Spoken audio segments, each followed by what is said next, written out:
Good evening, everyone. My name is Antonio Gutiérrez.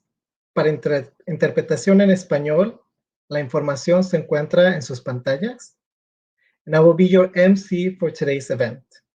We are so excited that you have joined us, and we urge everyone to click on that share button to allow your network to see this live broadcast. We are here to celebrate in community the 11th anniversary of the Coming Out of the Shadows event. On March 10, 2010, here in Chicago, a group of undocumented youth shift the narrative being told by the mainstream media around immigrant rights by sharing their experiences as undocumented immigrants. That was the first time that undocumented immigrants were publicly announcing their status or lack of, and it became a moment of transformation for our movement. You can hear some of these early Coming Out of the Shadows audio recordings in the link being shown on the comment box at soundcloud.com IYJL/1. Shout out to Tania Unsueta for recording them. I am proud to say that many of the individuals who spoke on that day back in 2010 are co-founders of OCAD. We hope that tonight it becomes a time to continue our work. Imagine a movement where 12 million of undocumented immigrants will become activists, telling their stories in public, said Tania Unsueta that day. We hope today to inspire more undocumented immigrants to raise their voice and to demand the abolishment of ICE and detention centers. We have an amazing panel of experts and directly impacted individuals for today's conversation. During today's event, we will also hear snapshots from our first podcast episode in collaboration with Juneteenth Productions and Change Agents around the experience of two OCAD members from their arrest to their release from a detention center. We will also look at amazing art designed by immigrant artist Citrali Perez, and of course go into more depth around the trauma that we experience as undocumented immigrants and alternatives to healing practices to allow us for a collective sense of healing in our communities. With no further ado, I would like to introduce Judith and Maurice from Juneteenth Production and Change Agents to speak about the podcast project collaboration with OCAD, and other organizations in the Chicagoland area. Judith? Thank you, Antonio. Good evening, everyone. When Maurice and I created what became the Change Agents podcast, we felt it was important, because it's so little done in journalism, to collaborate with community organizations, particularly with community activists that are on the ground here in the Chicago area, making change and taking agency for their lives. And when we became acquainted with OCAD, I personally was horrified that the issue of long-term detentions, which is really incarceration in these facilities that were not set up to be anything but county jails and short-term, was a story that wasn't being told. But at the same time, then we met Alex Torres, who had been detained, that just his experience and experience of others like him, we just felt strongly that that was a story, and what OCAD was doing to be empowering people and providing a legal service to when people were detained and or deported was exactly what the series was about. So we created this, what came to be an episode called Taken Away, which I'll turn over to Maurice if he has audio at this point, to kind of talk a little bit about our process of how the particular episode came together. No. Okay. So that's Maurice. And again, this is Zoom virtual land, and things go wrong. So in the process of putting together the series, one of the episodes, Taken Away, which you will hear this evening, we paired together an emerging young journalist, Jesus J. Montero, who's a DePaul University master's in journalism graduate, who's also a freelance reporter and multimedia journalist, who we paired with Alex Torres, who I just mentioned, who's actually experienced long-term detention, to work together as collaborators in having the story being told from the point of view of the person experienced and the community, with the skill set from a journalist who was also building his career. So working with the two of them for us was a joy and a pleasure, as you'll hear in these episodes, of a very impactful and meaningful episode, but also helps to further, I think, a greater understanding and awareness of why ICE needs to be abolished, and what all the rest of us need to understand about the criminalization of undocumented persons. Awesome. Thank you, Judith and Maurice. And even though we can't hear you, Maurice, we know that you're here with us.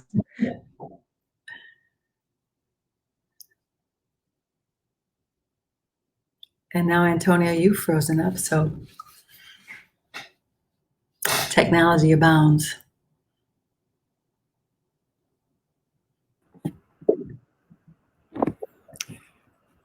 Okay, so while we're truly honored to have worked with you. While we get Antonio back, I'd just like to introduce myself. I'm Alex, the person that Judith just talked about. I am an OCAD member, and I was formerly detained. I am one of the persons that is featured in this story. I've had the opportunity and the pleasure to work with Jesus J. Montero, who did an amazing job at capturing my story, as well as Beto's, whom unfortunately wasn't able to make it today. But I think that Jesus has had the opportunity to really dig deep into what it takes for people to go through these experiences and put it out there for us. And I think he'll be able to fill us in more about what that was like. Jesus?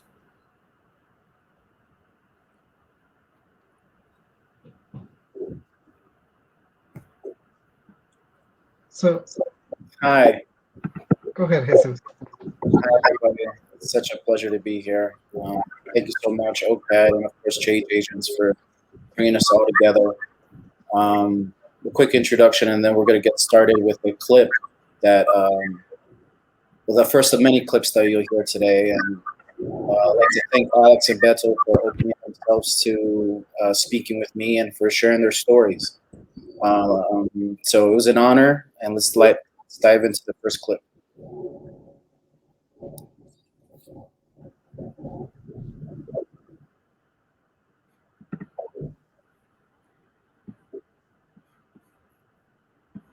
closest friend is one. What if the person you love the most, your parents, your lover, or your closest friend, is one day taken? In 2019, the United States government detained over 500,000 people and jailed them across the country in over 200 jails run by the Immigration and Custom Enforcement Agency, known simply as ICE. Immigrants in detention centers can be undocumented or documented immigrants, including people whose immigration status is not current. Alex is not alone. Vast, diverse groups in need are jailed in detention centers across the country, from survivors of torture, asylum seekers, visa holders, and even children are jailed, taken from their families, and put in these detention centers.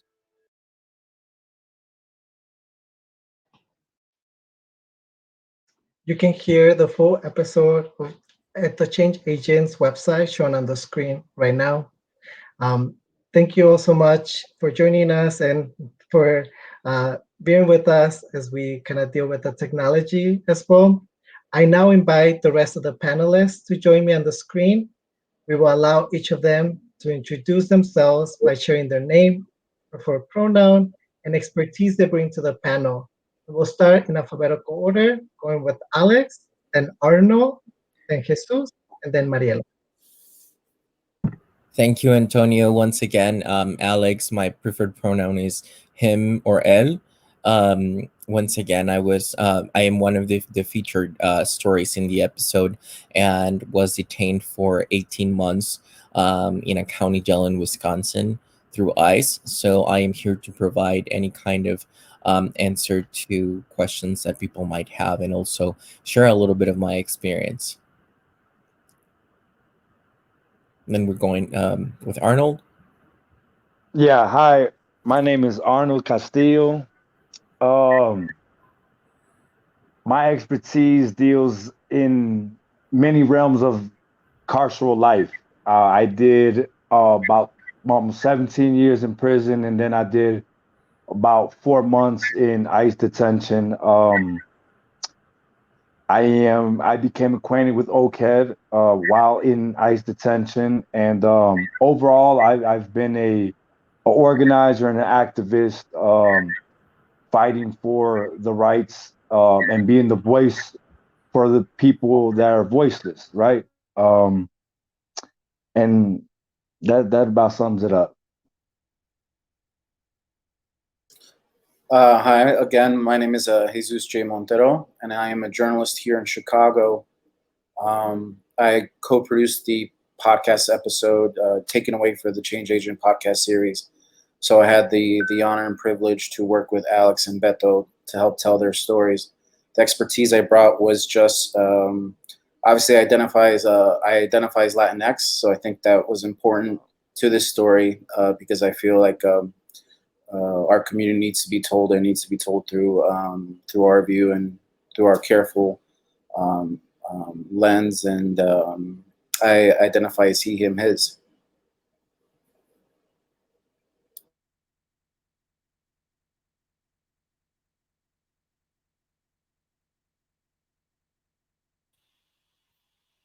Good evening, everyone. My name is Mariela Jasso. My preferred pronouns are she, hers, ella.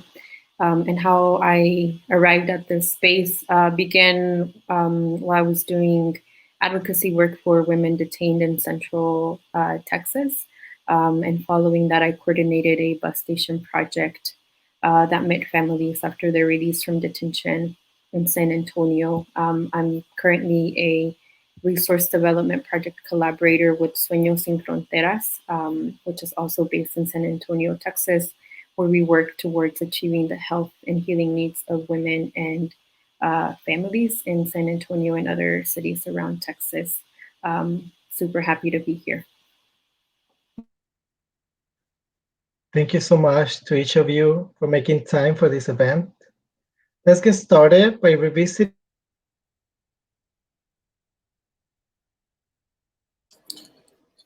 the arrest of Alex.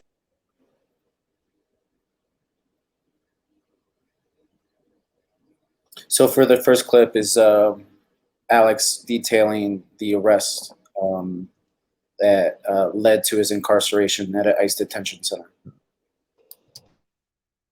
Alex's case is still open, meaning I can't disclose why Alex was arrested. But while on probation for that arrest, visiting his probation officer for the first time, Alex was arrested by ICE agents. The agents had a description of what Alex was wearing and the office he was coming from. His probation officer reported him to ICE.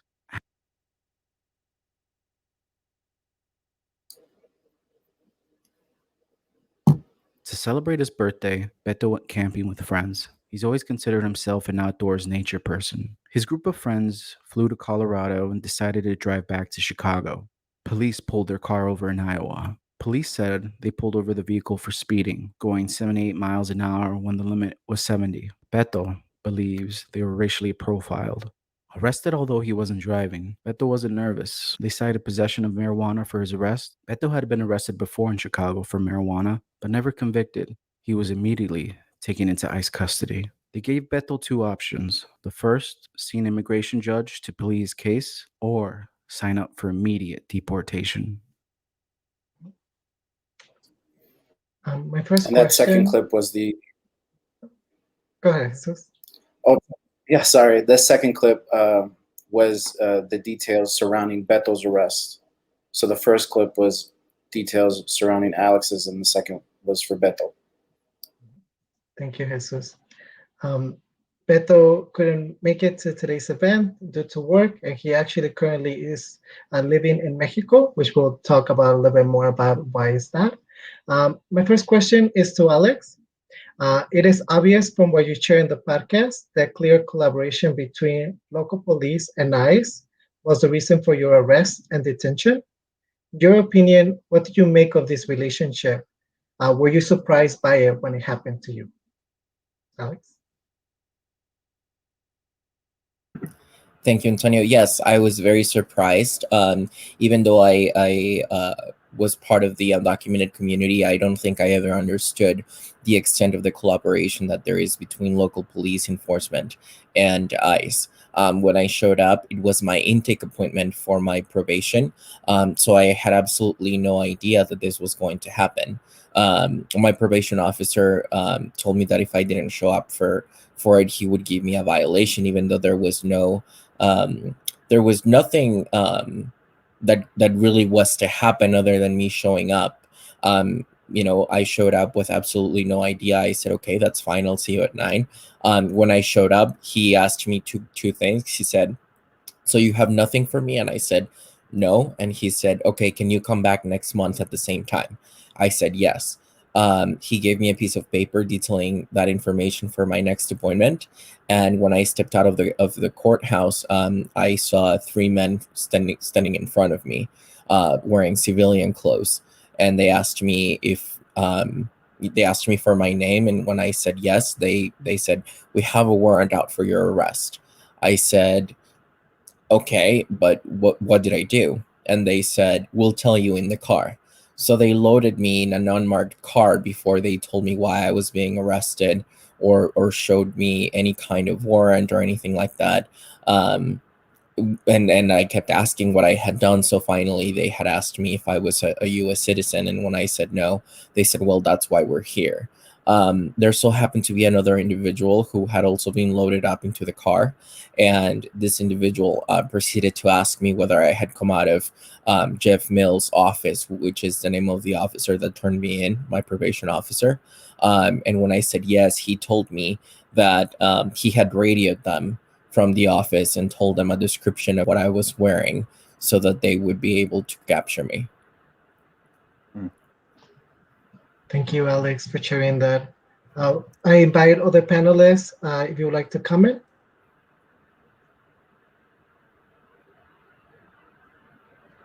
Alex, It's if I may, it's ironic how Chicago has for years now been this quote unquote sanctuary city where law enforcement is theoretically not supposed to be working with ICE, and yet these very things happen.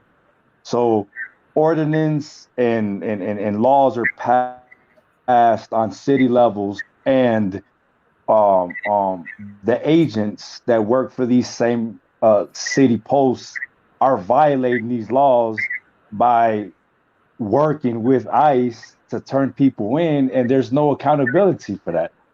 That's ironic. That's ironic, right? The double standard, right? So you're an immigrant, you break the law, we're gonna deport you, we're gonna detain you. You're an American, you break the law, and we kind of overlook it. It's all right. It's sad. It's sad.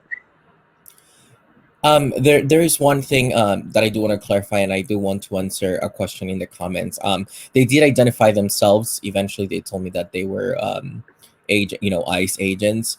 But also, this actually happened to be in the northwest suburbs, in which there is a lot of there is not really sometimes like a clear line, right, into what they should respect or what shouldn't. At one point, it was my understanding that we shouldn't that a memo said that we shouldn't be taken from federal buildings, right? So when my story happened, the collaboration happened. They didn't come into the office, they didn't come into the courthouse to arrest me. They were radioed from the inside out, and told what I was wearing in order to respect that boundary, right? So even though there's sometimes will be kinds of restrictions, unfortunately ICE will find a way to find their way into taking the loophole. Yes. I think to add on to these experiences, I think what a lot of people are afraid of is deportation or arrest coming from anywhere, from a busted taillight, from a speeding ticket, from just out and about enjoying the day. And we heard that with Beto's story. And this is a constant fear that a lot of undocumented Americans would go through, that constant state of terror of living their day by day, not knowing whether this is the last time they're going to see their family or not. And it's that fear that is really has a hold on these communities from excelling in specific, parts of their life. And speaking with Alex, that's what I understood is I finally put a face behind the story of it, and that's something that I'm really grateful for Alex being able to share that with me. Thank you, Jesus. Thank you, Alex and Arnold. We're going to move forward with the next session. Now we will hear another part of the podcast discussing the lack of medical attention experienced by Beto and Alex while in detention.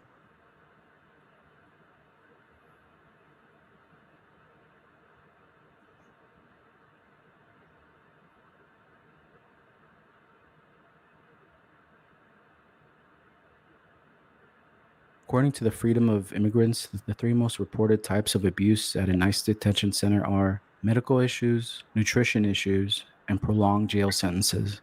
Peers that had like dental problems, like dental pain, and they would just give them a Tylenol, and that's it. They either give them a Tylenol or take their tooth out. So I was like, no, that's not good options. Just you either take out your tooth or take a Tylenol.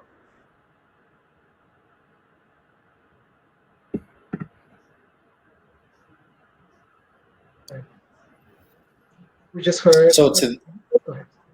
Sorry.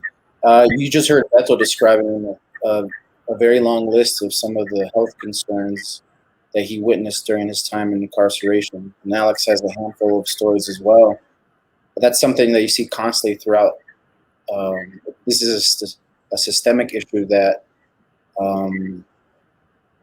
not only just has a negative health effect on the people incarcerated, but also a mental effect that you witness not just during their time, but also takes many, many months to even years to recover after.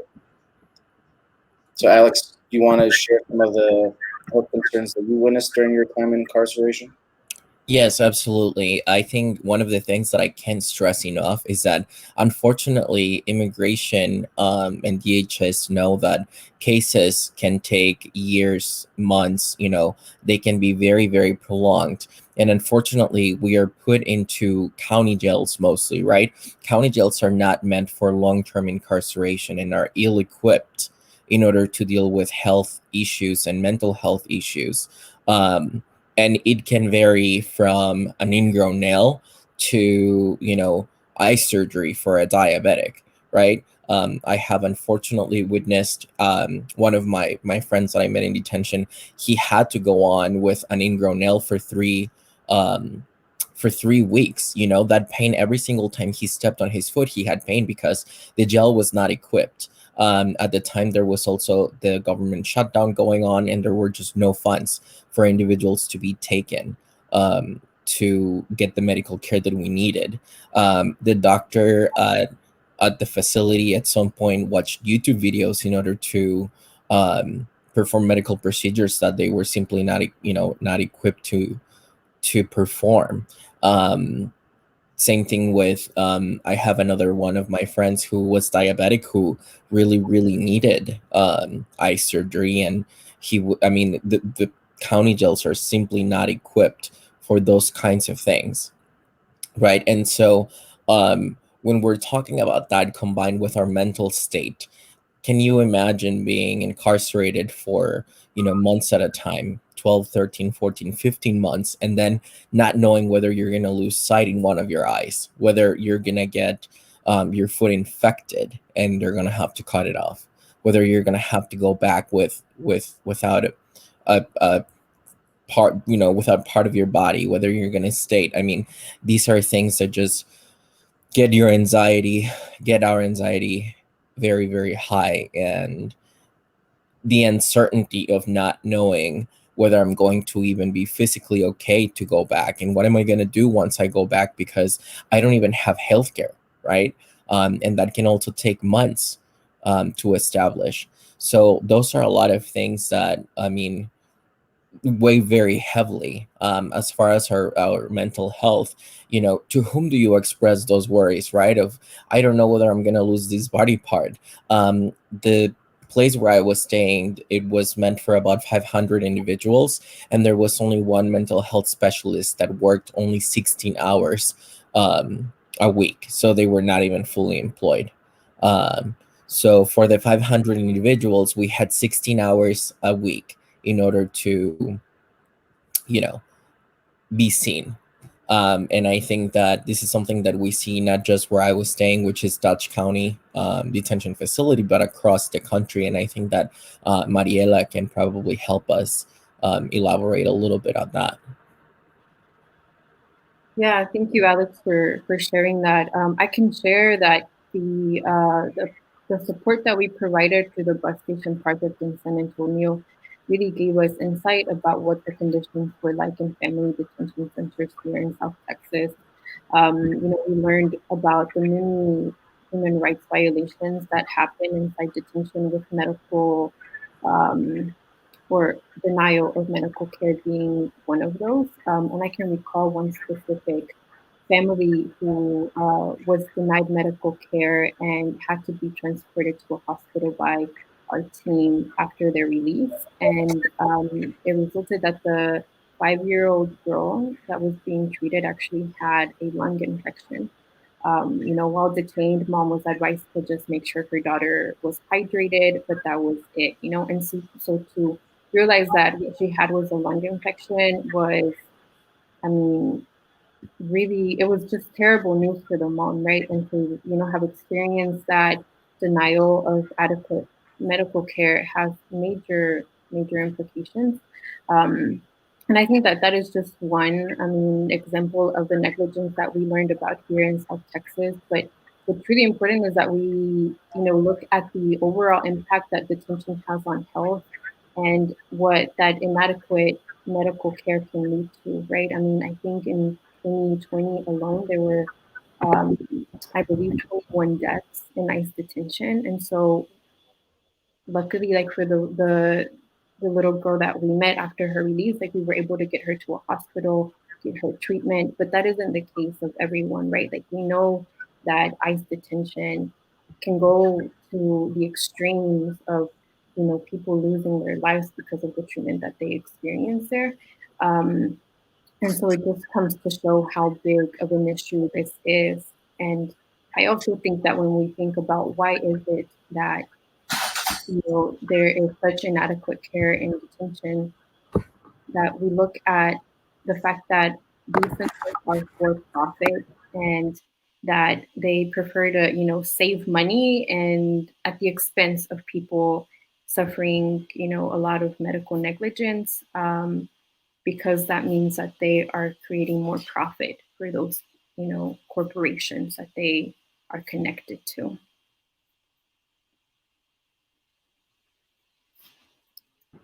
Thank you, Mariela. And I think once again, one of the things that I like to emphasize is that any sense of agency that we have on our lives is really stripped during detention, right? They tell you what time you eat, what time you wake up, what time you can make a phone call, what time you go to bed. I mean, they tell you absolutely everything. There is no sense of agency, not even on your own health. And it's something that has really, really affected me, even outside of detention, and regaining that sense of agency in my life, and having to take care of myself and of the things that come out, because a lot more comes out of being detained. After I came out of detention, I was diagnosed with severe PTSD, right? So now that's something else that I have to take care of the nightmares and the therapy, and having to keep tabs on things so that I don't continue to harm myself or the community or my family through it. It's something, losing that sense of agency, even on your own health, is something that really affects, deeply. I'm sure Arnold probably has also some experiences. Yeah, I do. It's funny. I was at Dodge myself, a facility that holds or is supposed to hold roughly 500 people. Um, and it was extremely ill-equipped to deal with the population it had. So I got there, and automatically, because I had experience with being incarceration and the rights, right? So I know that the minimal amount of rights that prisoners have, immigrants also have as well, right? And so at Dodge, you had a doctor that was on site once a week, whose profession was in urology, right? And then they had no process, no procedures by which to deal with the nuances of, illnesses that prevail through the population. So, from diabetes to feet fungus to headaches to infections, like there was no process. I was there. I remember it would take about 14 days to be seen on a quote unquote sick call, right? So a sick call is a request that you put in, for a particular illness that you're experiencing, and you're supposed to be seen within like 48 hours, right? But here it was taking up to 2 weeks, 2.5 weeks to be seen, right? So people die within those time periods. That's what people don't realize, right?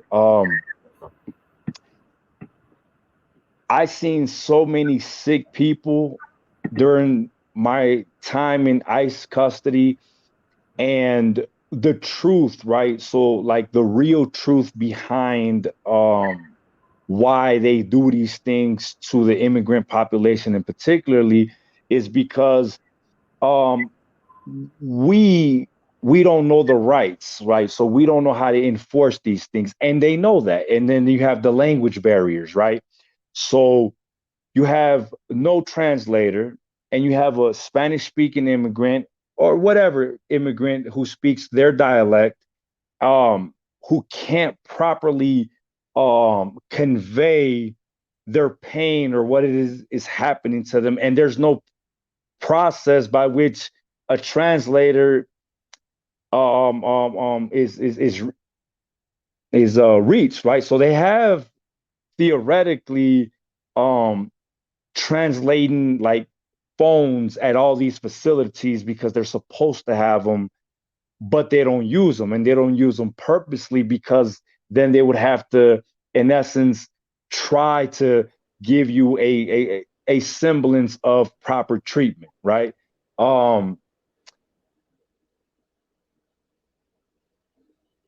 It was sad. Just thinking back to all the people that I had to help, right? Because I was equipped with the knowledge on how to apply pressure to give people healthcare, basic healthcare, right? So you can detain me, but you can't maintain me. Like that doesn't make sense. And then the mental health aspect of like being so frustrated with not being able to express what's going on with you or attempting to express it, but then not being understood, right? And then just being given the runaround, right? So everything in detention, like Alex says, is either Tylenol or ibuprofen, right? Everything, right? You can present a broken foot and they'll just ibuprofen or Tylenol you to death, right?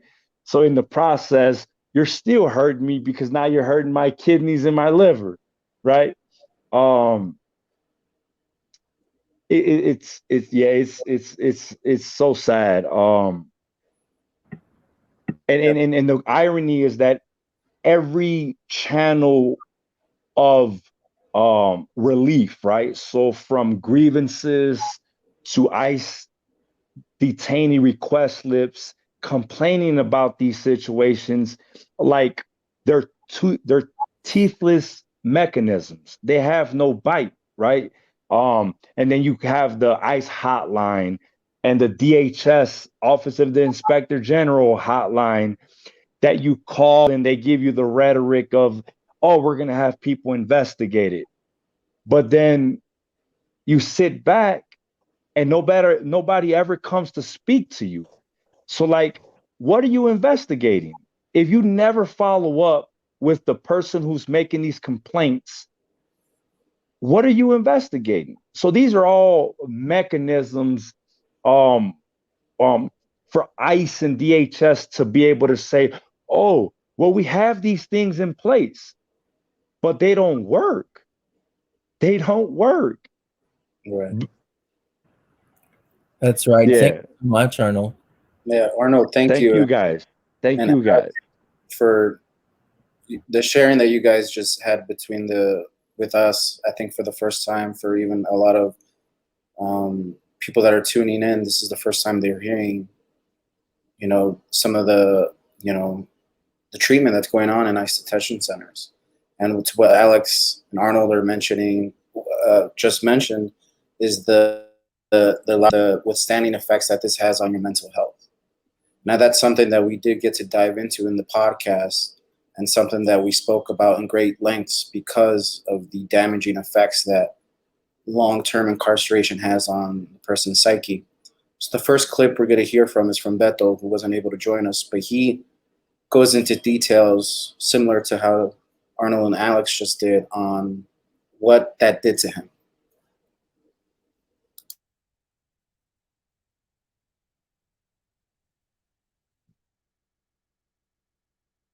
I feel like I was an object. I feel like I wasn't even a human while we've been in detention. We didn't have a voice. That's Jesus Alberto Lopez Gutierrez. He prefers to be called Beto. Beto was jailed for 9 months in an ICE detention center where he was transferred 4 different times and lost over 50 pounds.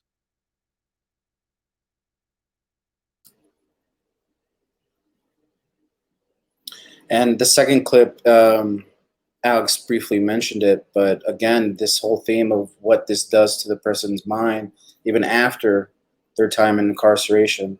And this is a clip of Alex talking about not just how it affected him, but how he mentioned earlier, his family.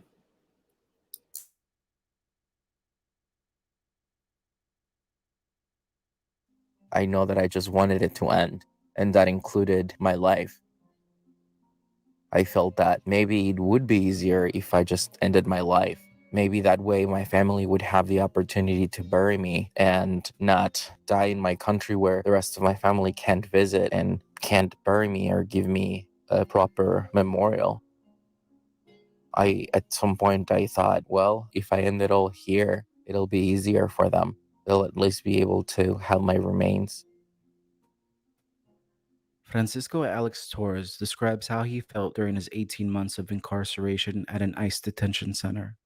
During detention, I reached a level of depression that I had never imagined before. Not knowing whether going back to a place where I might potentially die would be the right thing just so that I could end everyone's suffering. In fact, he was more concerned about his family's suffering than his own well being. He knew his mother was spending sleepless nights worrying about him.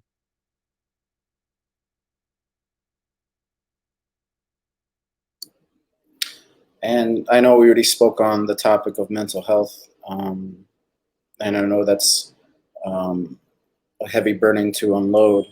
So in the final clip, or is there anything, Alex, after hearing that when we first spoke to now, or anything else, anybody else on the panel would like to share on this topic, especially moving forward in the release, leading up to the release? But Alex, do you have anything to add after hearing what you shared with me? I mean, listening to it definitely brings me back to a pretty dark place. Because after months and months of fighting and not seeing anything happening, my mind did start to get to that place where I knew that I wasn't the only one suffering. I have, I have two siblings, one of whom is 11, who had no idea what was going on. He just didn't know where his big brother was. I had a grandmother who was sick and nobody could go take care of. I had, a mother and a father that were just very worried. And at one point, one just wonders, I know I did, whether it would just be best to end it all where it is, because I might just have some control over it. And one of the first questions in the chat was what I did to not lose faith. Quite honestly, I fought very, very hard with myself to not go through with anything like that. But I know that that's not the case for all people during incarceration. I witnessed a suicide attempt by hanging, and it was pretty traumatic. I mean, these are things that are real, and these are things that we're putting our people through. Mariela, do you have anything to add? Any similar experiences you'd like to share?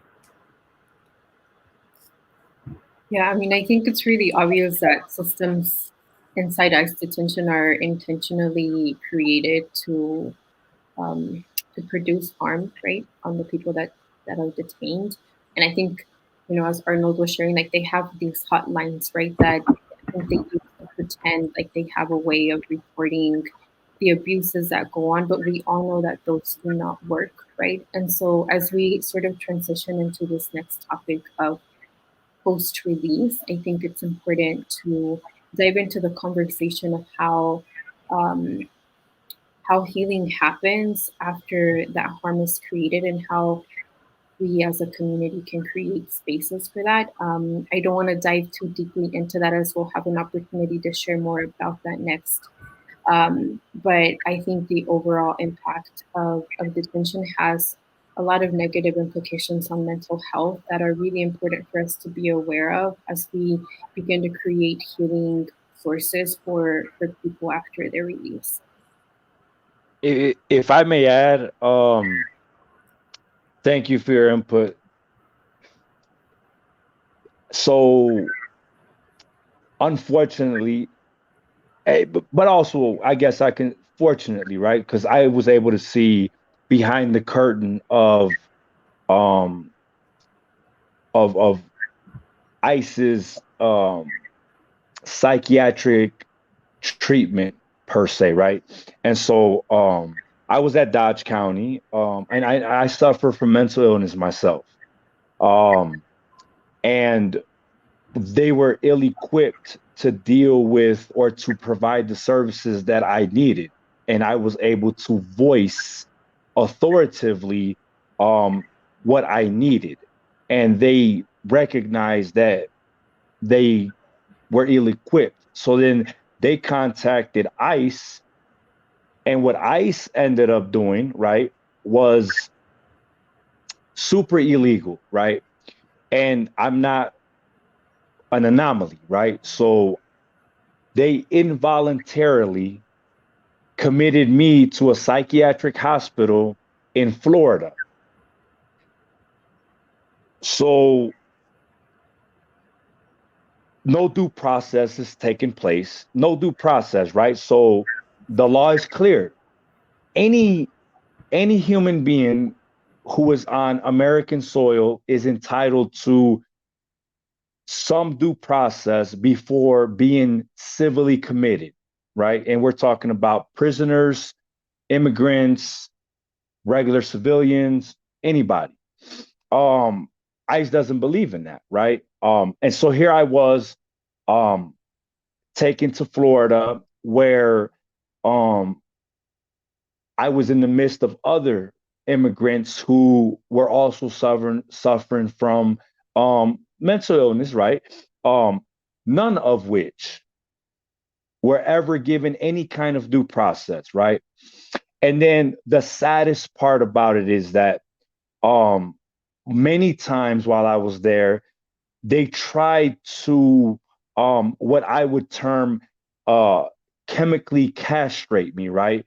So they wanted to put um, antipsychotic medications forcibly against my will, but I would not allow it because I knew the law. I knew the rights. I knew the rights that I had while I was on American soil. Sadly, all the rest of my brothers that were there had fallen victim to being chemically castrated, right? And so again, we go back to the language barriers. We go back to the fact that when you get there, um, everybody's speaking to you in English. There's no translator. And because you don't know English, you can't necessarily um um um react or answer the questions that are being posed. And so then now because you can't answer them, not because you don't want to, and not because you're incompetent to do so, but because you just don't understand it because of language barriers, now you're deemed as not as incompetent, right? And then now they get the local courts in Florida to legally deem you incompetent and have essentially yes men and yes women who become your guardian and who say yes to any kind of treatment that they propose. Yeah, Um yeah, it Arnold, I was this. could. Go ahead. Yeah, no, it's what you're describing. You're right. You're not an anomaly. This is widespread issue concerning the whole community of undocumented immigrants. And I feel like with this podcast, we wanted to not just tell the horror stories. We wanted to tell the groundwork that's being put in. Your relationship with OCAD, Alex's relationship with OCAD, and how OCAD is trying to be that middle ground between those people that you said are just don't know because they're in a system that is systemically made up for them to not know, right? And for our next audio clip, we're gonna talk about just that. on how OCAD is trying to help with that divide between the people that need the information and that information literally being a case from life and death.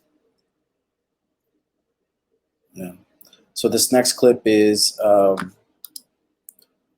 just describing just that, how OCAD is trying to be in that space to help bridge that information between those in need.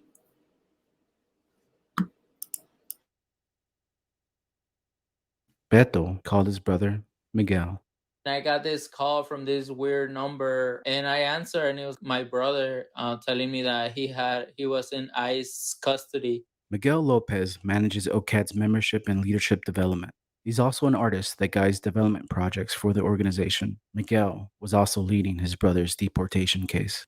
At the beginning, like those conversations, they were hard. He was asking of like how long will he have to like stay in detained.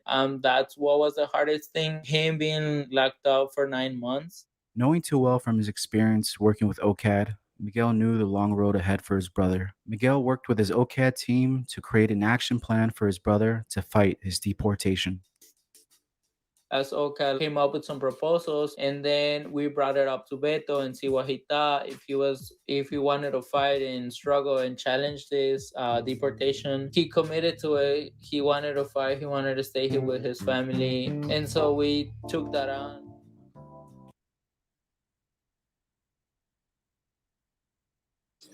And a little bit of context to that story. That was, of course, Beto's, the information surrounding Beto's release.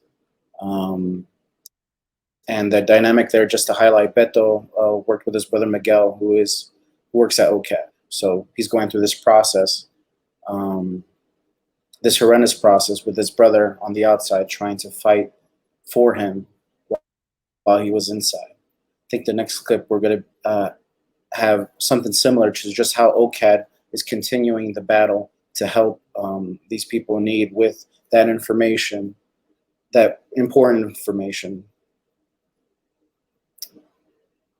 While incarcerated, Beto searched for support from other detainees to come together. When the community of support was established, Beto shares his friends would often disappear the very next day. Anything you wanted to say or you wanted to do, you couldn't do. You just had to follow orders, and that's it. And yeah, it really kind of affected you because getting familiar with someone similar to you. Well, we're all similar, you know. Most of us were ICE detainees, so we had different, like, similar situations. You're talking to someone, you know, like trying to make a friendship, and they're so you won't be all by yourself. And then out of the blue, they just separate you. So that was Beto's comments to forming a community while incarcerated and creating that community to help each other. You know, Alex, I know we spoke at great lengths about this on how you were a mediator between those Spanish speakers with helping them with English documents or helping them with very important information that is literally the barrier from them being inside incarceration.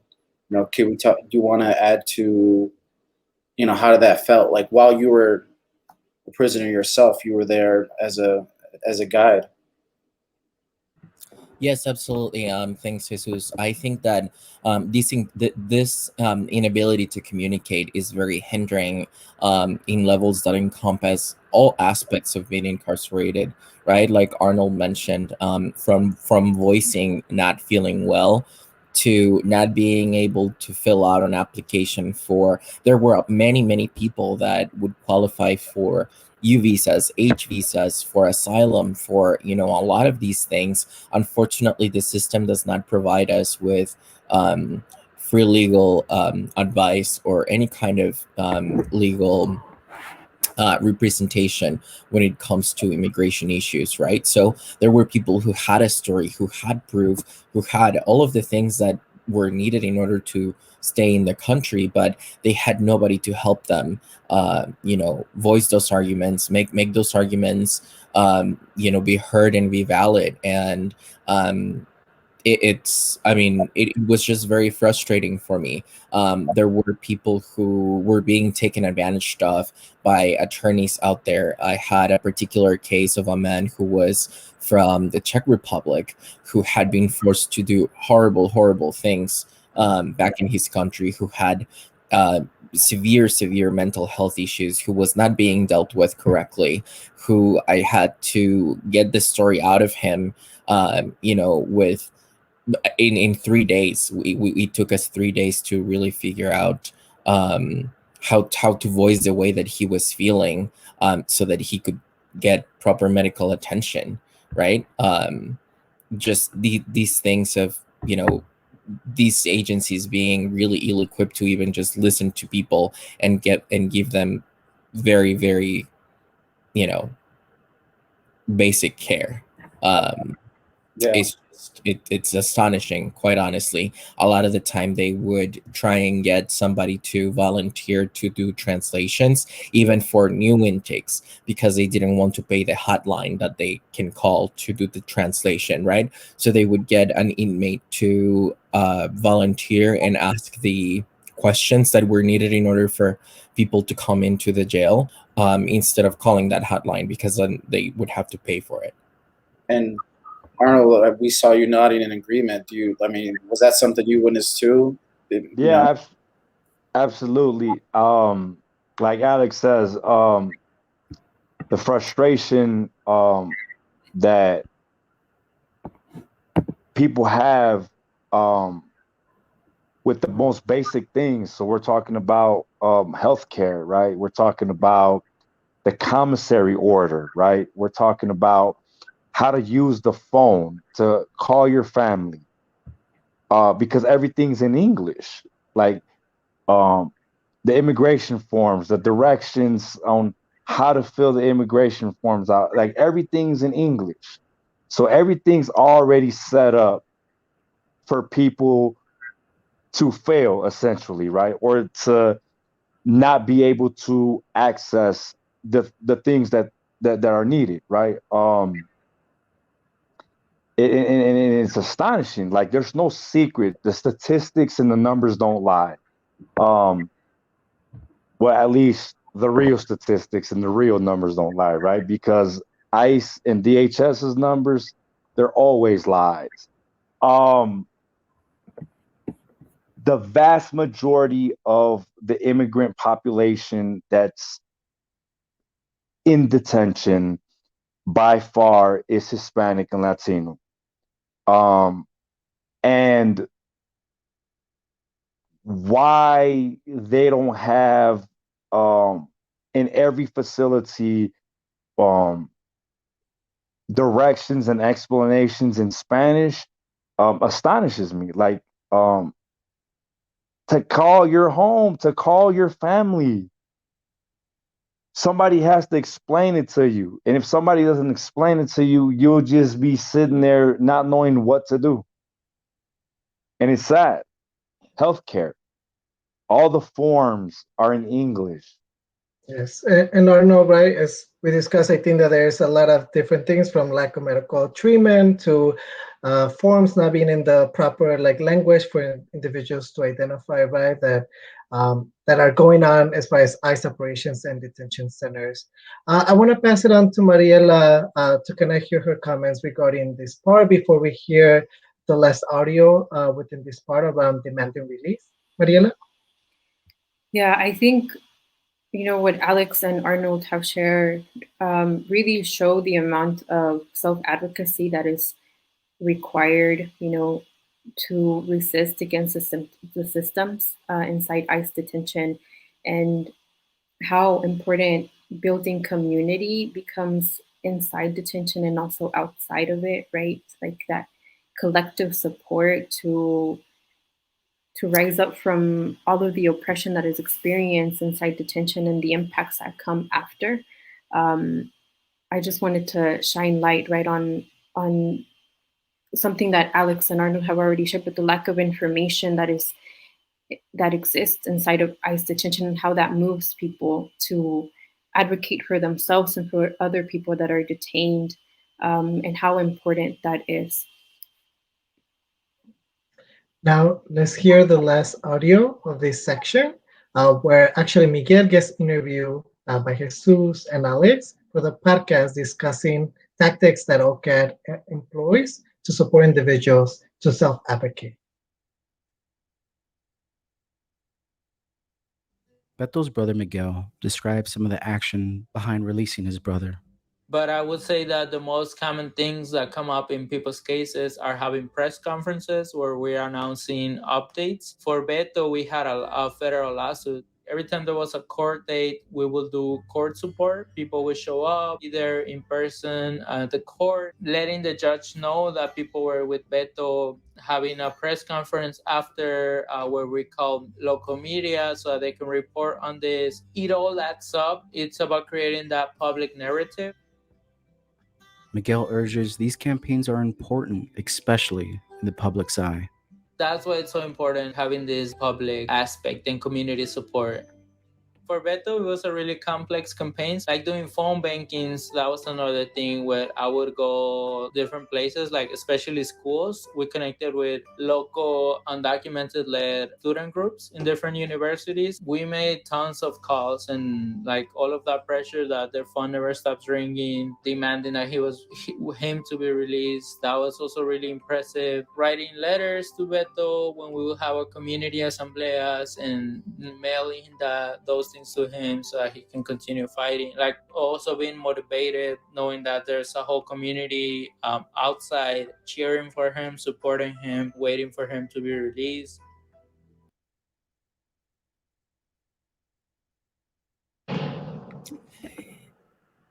Yeah, so commenting on this particular clip, I think that's one of the things that we really try to do with an OCAD and the activism that we do with these campaigns is to make sure that the community knows that behind that number, there is a very full story of who this individual was and who this individual is and who this individual can be. That really translates, for example, in my case, I know we did a lot of phone calls, letters, and calls. I'm sorry, and court support. For me, it was very, very important that people showed up to my court date and that the judge realized that I had people behind me, that I was part of a community, that I was going to continue to be missed, and that I wasn't just a number or somebody that, you know, that existed on a piece of paper. I think that it's super, super important that we start looking at these numbers. It's so easy for us to read an article and read, crazy numbers like, 70,000 immigrants were turned down and 50,000 immigrants were sent home last year. But those 50,000 people had a story behind them. And I think it's super, super important that we never stop thinking about who those people are, who those people were, and who they could have been, because they were and they are part of our community. Thank you, Alex. Any other panelists that would like to comment before we move on to the last section? Sounds good. For a final snapshot from Taking Away, let's hear from Beto and Alex about the process of their release, the emotions felt, and the effects they still experience daily due to the prolonged detention.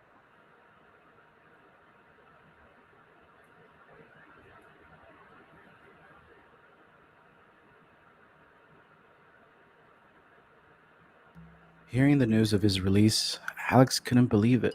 Instead of getting his hopes up, he asked the guard at the jail to double check to make sure they got it right.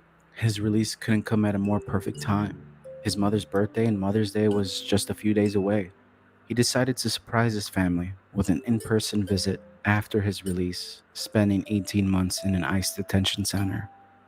My mother just right away like threw herself at me, and we both just cried. And my father came and my little brother was hugging my leg and crying, and he was holding me and he was holding his ball, and he just said, "I love you, I'm so happy you're out." My dad, he's not very expressive, but he gave me a very big hug and a kiss, and then he rustled my hair and say, "Hi son." It was great. I felt so loved.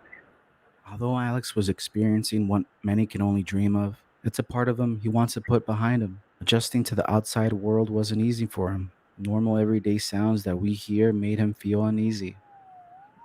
Alex was suffering with effects of post-traumatic stress disorder.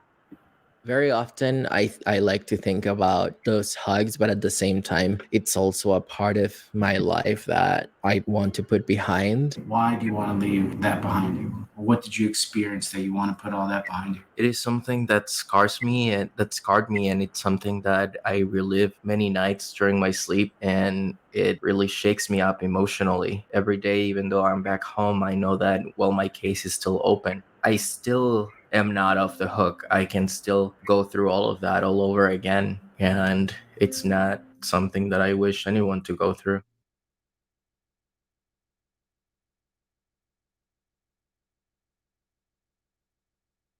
He understood why others in his situation wouldn't fight and just seek immediate deportation. They had a family to support, and they couldn't do that from behind bars. To him, risking it all and trying to enter the US again seemed like a better opportunity to provide and be there for their family than fighting the system from within. I feel like that was one of the main reasons why people choose deportations instead of fighting their case, because their kids are not going to wait a month or a year to get their food, like same as the wives. So I feel like that's why a lot of people in detention, they choose deportation, because it will be a faster process to get deported and they come back, they try to come back. Like me not having a family of my own really like helped me get through that situation.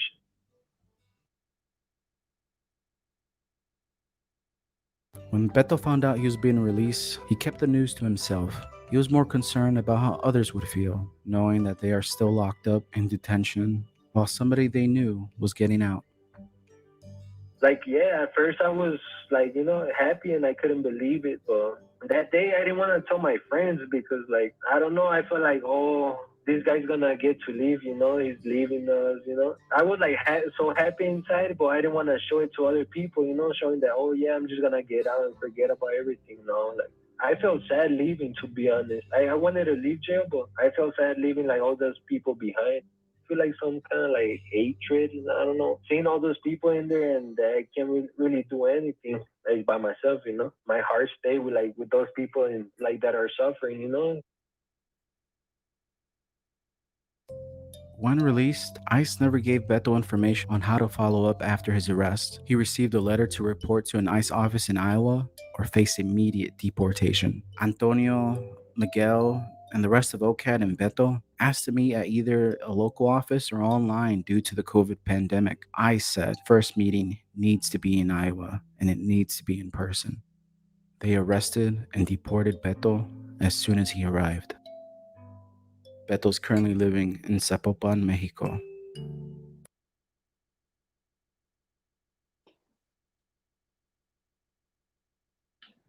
Thank you for our tech team that is doing an amazing job playing these audio recordings. I open it up to the panelists with any responses to the release of Alex, of Beto. Alex, you first.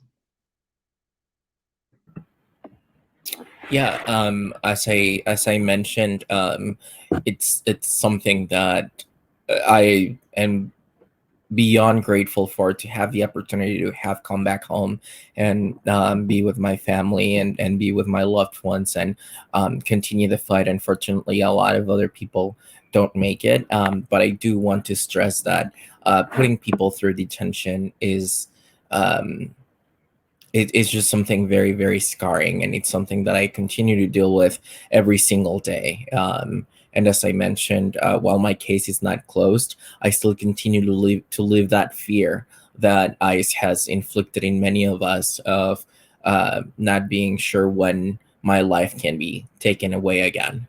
Um, Unfortunately, just like Beto mentions, there are a lot of people who choose to go out of need because they have families that depend on them, because they have children and they have wives and they have a lot of other factors in their life that don't allow them to continue the fight. But I think that, as Mariela mentions, I think that's part of what ICE continues to do, is make this fight so difficult so that we give up. And I think it's super important to remember that as long as we have the support, we can do it.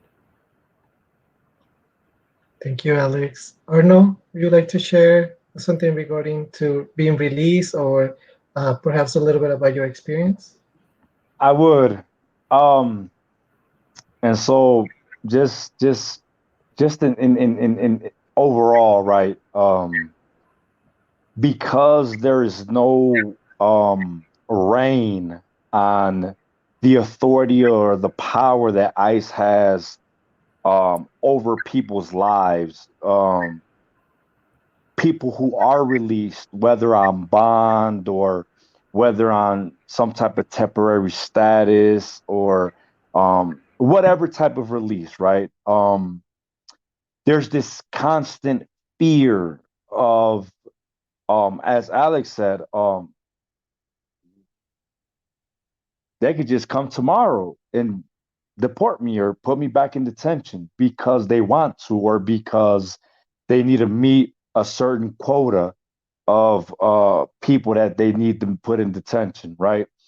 I think that's a very sad thing. Me myself, I, I made, I was forced to make the difficult decision um, to voluntarily give up my quote unquote rights and be deported. And so throughout this podcast, I'm in Colombia, right? But my fight isn't done. Um, it was very hard to go from prison, which is incarceration, to another form of incarceration, especially when it wasn't when it came out of the blue, right? So I had papers, I had status, I was a legal permanent resident, and unfortunately, through my conviction, I lost that. But so the day I was released, um, my family was literally like 15 feet away from me, and as I approached the car, um, another car pulls up, and two men jump out with ICE police vests on, and I'm not thinking anything of it because I had status, and I had status since I was a child, and so like immigration type stuff was never really in the realm of my of my mind. And so similar to like Alex's experience, they approached me, they asked me for my name, and I said, yeah, that's me. And he's like, they go to grab me, and I kind of pull away, and I'm like, what are you guys doing? Um, you're under arrest. And well, you got a warrant? Like, where's your warrant at? We don't need a warrant. You're coming with us, right? But my fight isn't done yet, right? And I have OCAD um, um, spearheading a campaign to fight for me to come back. And I think that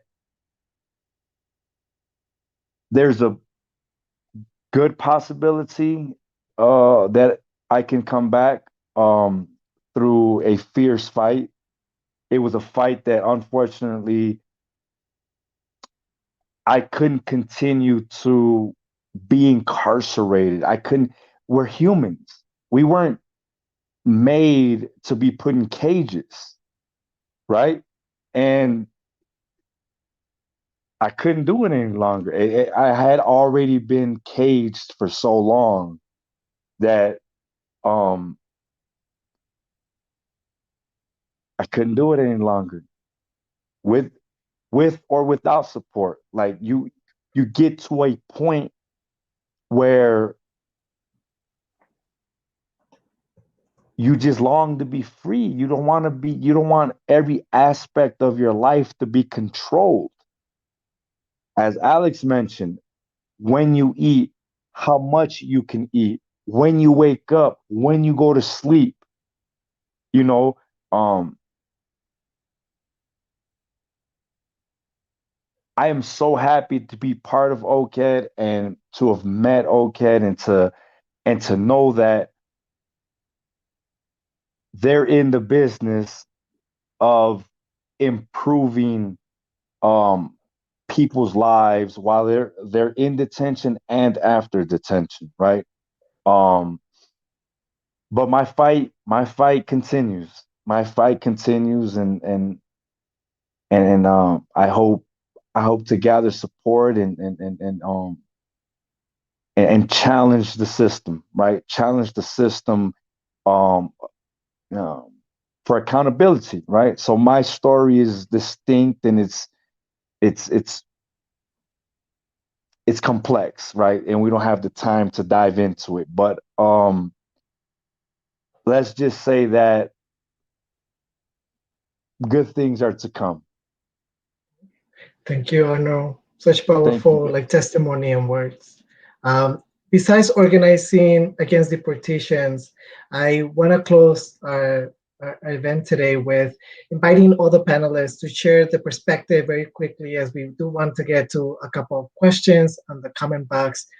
Share your perspective around how we can heal collectively from the trauma inflicted by ICE, and are there any other alternatives besides kind of these overall understanding of one-on-one therapy, for example? I'll pass it on to Mariela first. Thank you.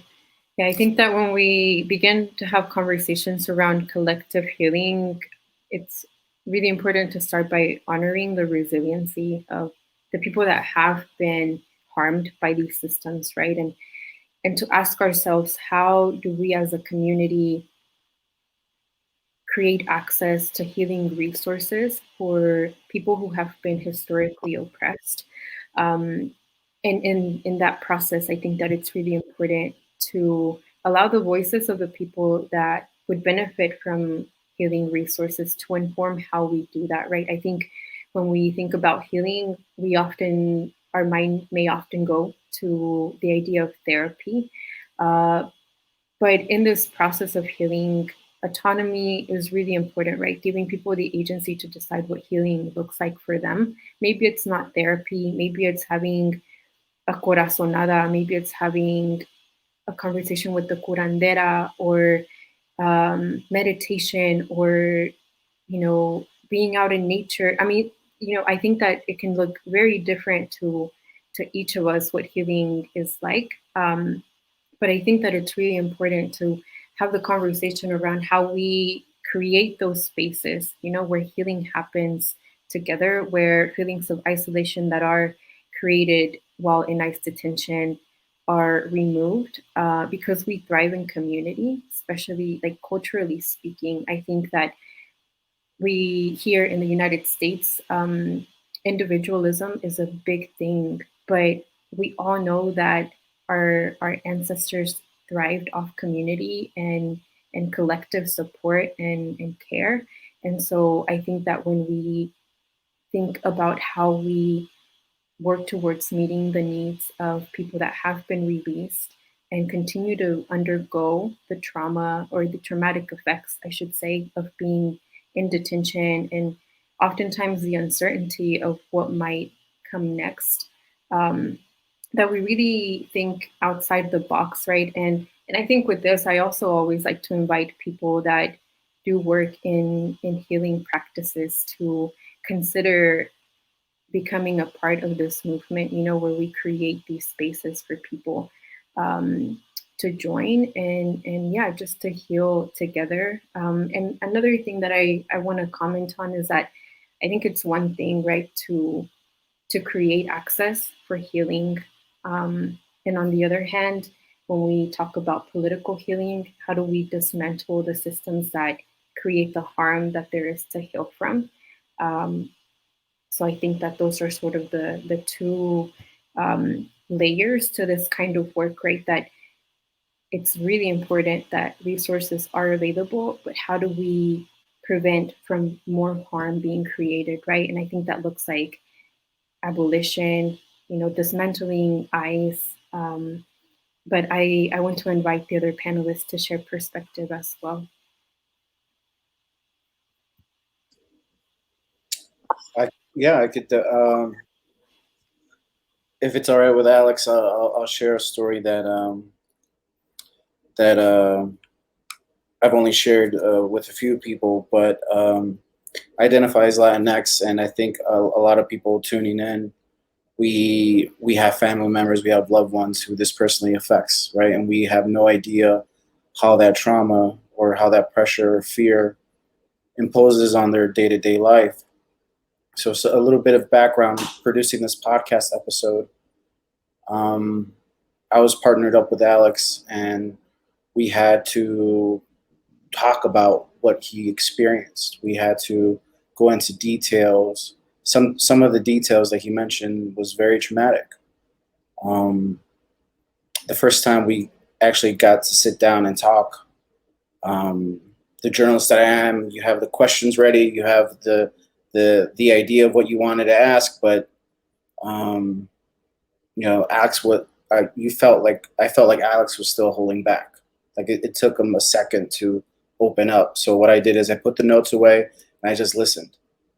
I feel like that's what we have to do collectively, is listen to these experiences, listen to these stories, and be able to be there for them in the capacity that they need, right? So instead of me hounding Alex and asking 1,000 questions, we just relaxed and talked over Alex's love for cooking. And as he's cooking one of the best breakfasts I've ever had. And I feel like that's, as a journalist, but also within the community, we have to do that, is listen to each other. Thank you, Jesus. That's right. And to answer one of the thank you for sharing that, and just real quick, to piggyback on what Mariela said, and also to answer the question on the chat about not losing faith. For me, the answer has been kindness all along, from other people, from myself. A lot of the times I have a very, very difficult time, like I said at night, about the way that I look and the way that my body changed over those months of incarceration, and how I got to be to where I am right now. And a lot of times I have to remind myself to be kind to myself, but also the kindness that I've received from my friends, my family, and of course from my community and from OCAD have been just absolutely amazing. And I think that we need to remember to be kind to one another, and remember that we're all human beings, regardless of where we are, and that nobody deserves to be in a cage, right? I think for me, that's where healing starts, is with kindness to myself, to others, and from others. And I think that has really taken me by the hand ever since I was in incarceration. And every single person who sent me a letter, a note, a book, anything that might help me, it was done out of kindness, and I am completely grateful for that. And I hope that I can continue to pass that on. Thank you, Alex. Same question for you, Arno. What were some of the things that help you not to lose hope while in detention? A lot of things. The prospect of a future, right? I think that I constantly daydreamed and plotted what my future looked like, what my future could look like. But also, I'm a warrior, right? So I fight. I'm a fighter by nature. And so brainstorming on how to challenge the system and its practices and its policies um to make them a more just practice for everybody, right?